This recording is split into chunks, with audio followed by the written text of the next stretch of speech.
Today, I would love to talk about all the books that made me who I am as a reader and that has influenced my reading over the years. Hi there, I'm John and welcome to my channel. If you are new here, welcome. I'm John from Nigeria, and on this channel, we review books, we do the occasional book tags, book wrap-ups, and sometimes the singular book reviews. I just posted a review of The Catcher in the Rye, which I would love if you checked out if you haven't. And if you're a fan of like written reviews also, I write for Life on Books and the website is lifeonbooks.com, so you can check out some of my written stuff there. And so today I'll be talking about all the books that has influenced me over the years as a reader, from when I started reading back in 2017 up till now. And so I think that's like 7 years if you count it, which seems so big in my eyes. I always used to think I have not been reading for so long, which of course it's not comparable to people who have been reading for longer stretches of time. But in my eyes, it's quite 7 years is a really long time, seeing as I'm not very old. So I started reading in secondary school, SS1.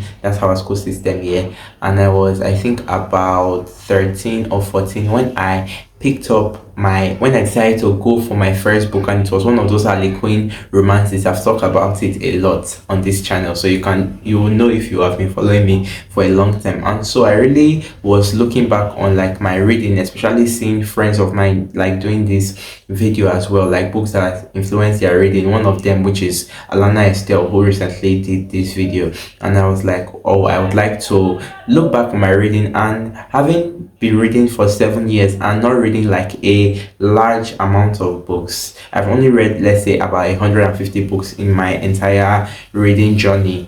And so there are only very few books on this list because it takes a lot for a book to impress me. And then if you are talking about influence, to influence like my reading in general and maybe launch me into like this separate sphere of reading or this deeper sphere of like my reading journey. And so there are only like 7 books that have done that. And so I will not be able to make a video like this without mentioning the book that started it all for me in 2017, and that is The Sheriff's Daughter by Jessica Anderson. I took this from a friend. I borrowed it for the first time because I wanted to just like try to get into reading, and I saw it. It was this steamy romance, and I was too young for it, to be honest. But I borrowed it. I did not finish it because he needed to return it back to his mom who owned it. Then after a few weeks, I begged him for it again, and I did not finish it and had to return it again. And then I begged him for it again and did not finish it, and I had to return it to him. And those 3 times, it was about 4 times that happened before I think the 4th or 5th time I finally was able to get through to the ending. But those 3 times I always got to chapter 4 before I stopped. I always stopped at this around the same point in chapter 4, and then I think the 4th or 5th time I was like, okay, let me do this. And it was that 4th or 5th time I finally decided to just go for it and push myself to finish it. It was a little over like 230 pages, and it took me about a month. But after finishing that book, that really began the rest of my reading journey. I began to borrow books because I could not buy then, and I did not like really see books to buy. So I began to borrow from friends. I began to borrow from anybody who I saw that was willing to give me, and that took me on to the next, to where I am currently. So it's not a book I can look back and say maybe I liked, because the writing in retrospect now was not the very best. Those Harley Quinn romances, you know what to expect from them. It's mostly for this theme, but I have to just shout it out because it's whether it's good or not, it is undeniably the reason why I read today. And so I would go on to continue reading just anything like mystery, and those were what I started with, the mystery, those small romances. But the next time a book would actually like change the course and alter the course of, let's say, my life, if I'm to be honest, I credit it as the most revolutionary book I've ever read, would be in 2019 when I read On Writing, A Memoir of the Craft by maybe my favorite author of all time, Stephen King. And before reading this, I had seeing his book Christine with a friend, and that was the first time I'd read, like, maybe the not the first time, but that was the first time the blurb of a book had touched me so much that I needed to read Christine, and would go on to chase that book for maybe over 2 years since I first saw it before I would finally finish it. But in 2019, I was about leaving high school, and I read this over months, and it was his advice on writing. It was his life before he became who we know him as today. Maybe the most prolific living writer coming from the era where he was coming from, and he even still has such a significant name because of how he has influenced not just writing, but also how a lot of his works are celebrated films now. And it was just reading this, and I had never read anything like this. It was probably maybe my first nonfiction that I read, but it was the narrative voice. I can never forget when I read this book in 2019, and how getting to the end, it changed how I saw writing, it changed how I saw reading, how I saw sentences. Like, it was the book that snapped me out of like my Wattpad phase, because that was also, if I have to mention influences on my reading, it was Wattpad stories, of course. I cannot forget some of those, but this was the book that snapped me out of that phase, because I immediately began to see all of the writing as not so good, which they were not all the time. But this is just like if you ask me what's the most important book, the most revolutionary, not important, the most revolutionary, maybe important also, I've ever read, it has to be this book. And so the next book that will hit me in a way that a book had never hit me before, I would body read with a friend during COVID. She brought it to me, and we decided to read it alongside each other. And the book is maybe the most important book I've ever read, and I think it is the most essential reading recommendation I can give anytime you ask maybe of an essential book to read, and it is The Diary of a Young Girl by Anne Frank. I read the definitive edition, and I was finally able to buy this definitive edition this year at that book fair I always mention, because I saw it and I did not have enough, but I could not pass up the opportunity, because this book literally just changed everything for me. And me reading memoirs, me reading authors' diaries, me reading this type of non-fiction, but also opened me up at that age of, how old was I, sorry, 16. At that age of 16, this was a book that changed how I saw the world, changed how I empathize with the world. It opened me up to the story of the Holocaust, because I had not known about it up until then. It was not taught in our schools, and it was not something that I really heard about. And it just like I found out about this whole historical, not just it's if you are talking about historical events, like, I don't know which historical event has matched that since maybe the beginning of time, in how like it showed me how cruel human beings can be. And I could not believe the level of wickedness, the people who died. But also, it was Anne and her voice in that annex, and how she wrote, and how I felt so seen from a 13-year-old girl's perspective, and how she was just a singular human being so young, but being able to express herself so clearly, and having so many big emotions, but being able to not sideline them, and be able to discuss them with herself, confront them sometimes with the people who were the creator of them. And it is baffling, because it was not a character, this was a human being, and I have never known a figure that I always think of her every year when it's her birthday, and just so, because I just wish her the best all the time. And it saddens me that she did not get to live her life, because she had so much inside of her. 13 years old, like, her writing, her voice, her personality, who she was, like, I never read a human being in that light at just 16, and it just like changed how I saw people, and just showed me that you could see yourself still in people, in other people, and they did not necessarily have to be like people around you. You did not necessarily have to see yourself in maybe the fiction that is from the country you grew up in. And I love this book so much. You see, I'm shaking as I speak about it, because it means so much to me. And it's the book, maybe if I'm to ask anybody to read any book, this is always my go-to recommendation, because it just holds so much wisdom. This is one of my favorite books of all time, and I think it might be the greatest book ever published.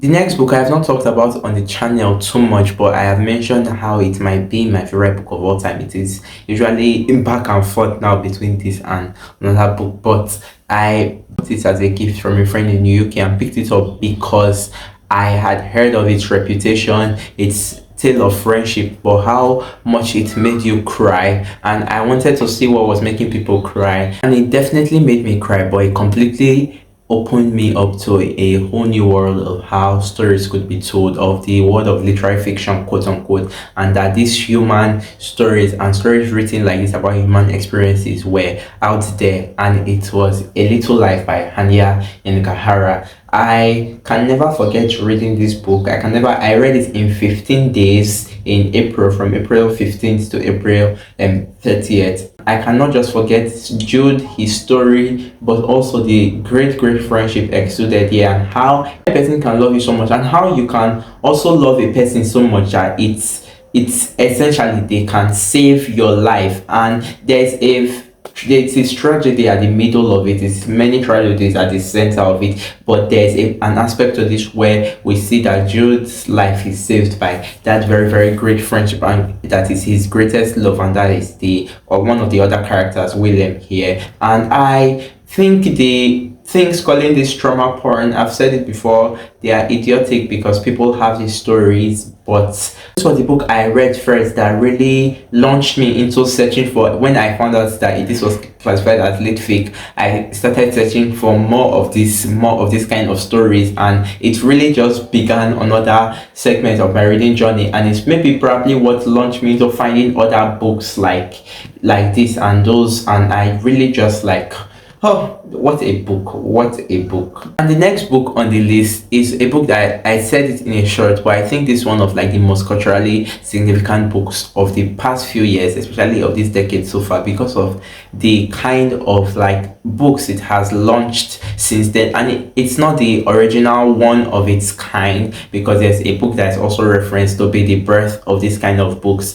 And I read it in a year that was maybe the toughest year of my life, when I was very depressed, but I was reading more in that year, and I'd heard about the blandness of its narration, and decided to pick it up. And it's My Year of Rest and Relaxation by Otessa Moshfegh. And just reading this in 6 days and spending time with this unnamed narrator's voice, and in her mean head, being so mean to her friend, but also making me laugh, because while it is mean, there's a certain kind of humor that I don't know how to explain it, but it just appeals to me, and it may not necessarily appeal to everybody, but they are just small things that make me laugh and that make me tick, essentially. And just reading this book, and I was like, oh my god, like just the voice. I had not read a character with such a singular voice in my life, and this was the book that actually caused me to start seeking those depressed woman, sad girl books, to like see if they were mirroring my life, which they did. And it just launched me into looking for books of its kind, especially in that year 2022, and reading more of like this fiction about like women in their 20s, women in their early 30s, just floating through life, and the depressed woman novel, essentially. And I have not read maybe the book that is said to be the mother of it, which is Sylvia Plath's The Belcher, which I do want to read, but it was on reading My Year of Rest and Relaxation and looking for more books like it that I found maybe my favorite book of all time, which is Sorrow and Bliss, which I'm not going to be talking about today, so there's no need to start riling up that I have started again. But this book, I'm one of the people who love it. I know it's very divisive, and people say not maybe the best. I think it's great. The narrator is terrible, but she's not boring. And in terms of books with singular voices, you don't go as far as like searching to see this one. The next book is from that same year, 2022, where everything was so difficult and I felt so lost. And this was the book that I have to say, this is the reason why I knew that writing was what I wanted to do, because finishing it, I instantly wanted to write on it. I'd never read anything like it in terms of story, in terms of narration, in terms of style, writing style. Like I say it's that it's once in a while I find this kind of books that just undo me in every single aspect. And I have only about 7 of them over the 7 years I have been reading. But I read this and getting to the end, I wanted to talk about it with somebody. I wanted to write on it, and so I decided to write on it and create a WordPress that maybe people who knew me from Instagram, I ran that WordPress for about a year. But the book is The Handmaid's Tale by Margaret Atwood. And oh my god, this book, I have tabs on it that I don't even think are too much because they will multiply when I reread it. But it is how it examines Christianity and how it can be used to do evil that I think that was what got me the most, because like I am a Christian, very strong Christian, and I just saw truth. It is not, I know people will see it for being different things, and being Nigerian, I have different views on how people see, let's say, the different sides to it and the Western thoughts of it. But it, I like reading because, in my opinion, you can come into a book where everybody has a general opinion, and you might see the general opinion, but you see what only your eye can see if you are looking for it. Sometimes you read for entertainment and you are not looking to see anything. But I have always been trying to read critically as best as I could, and I just saw the aspect of the evils that can be done with Christianity, how men do such evils and use like this kind of avenues, Christianity, and saying it is of the Lord, which is not, if you know Christianity, if you are a strong Christian, you know that the Bible is anti a lot of the inhuman things that happen in this novel. And I just, it changed my life. Like, there are a few books I would say changed my life on this list, but of, let's say, two or three, this has to be one of them because I read it and I wrote on it, and Atwood saw the review for it on, because I posted it on Twitter and tagged her, and she saw it, and it was her sharing it that got it to meet like 100 and something more people who read it. But I, after seeing people just reading the review and just the time I took to write it, I just wanted to write more on what I was reading. Although I had liked to dabble in a little writing in, like, when I was, let's say, around 2019, reading during the Wattpad days, because a lot of people my age were doing it. But it's looking back that I found it more pretentious now. But it was reading this as I knew this is what I want to do. And as the course of the years have progressed, I am only so much surer that I want to write with my life. I want to serve God with my life, but also I want to write. I want to make art. I want to tell story. I want to write on what I read and show people what I see from my eye on the book that I have read and how it has impacted me. And so I cannot talk about a book affecting my reading journey without talking about The Handmaid's Tale by Atwood. And the final book on the list is the most recent read from 2023, and I've talked about it a bit here because if you have seen my 2023 best books of the year video, it is on that list, and it is the book that I think, since reading it, it has expanded my eye, it has changed my eye as a reader. I've gone on to read like more of the author's works, and she's maybe my favorite author now at the moment, and it is Sigrid Nunez's What Are You Going Through. Reading this, a book about a woman's friend who is dying, and the friend, the central core of the novel, why there are many examinations, why the book is really a conduit for a woman to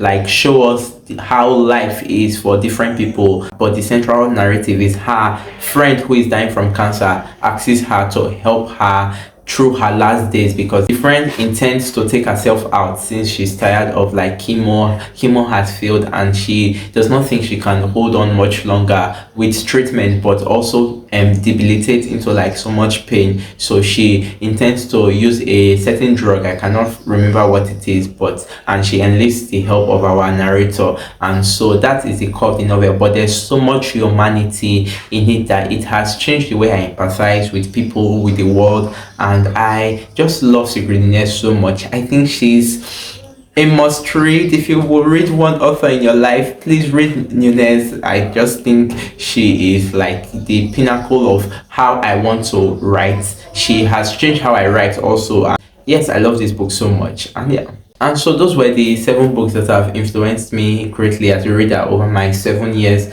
of reading. And I would surely love to know what maybe is your 1 or 2 books that have influenced you so far in however many years you have been reading. And if you have read any of these books and you maybe share the same sentiments or you have counter sentiments, please let me know in the comments. And if you love this video, please like, share, and subscribe. I would really appreciate it. And also, thank you all for the 100 subscribers. Really made me so happy seeing it last week. And I will surely see you in the next one. Bye.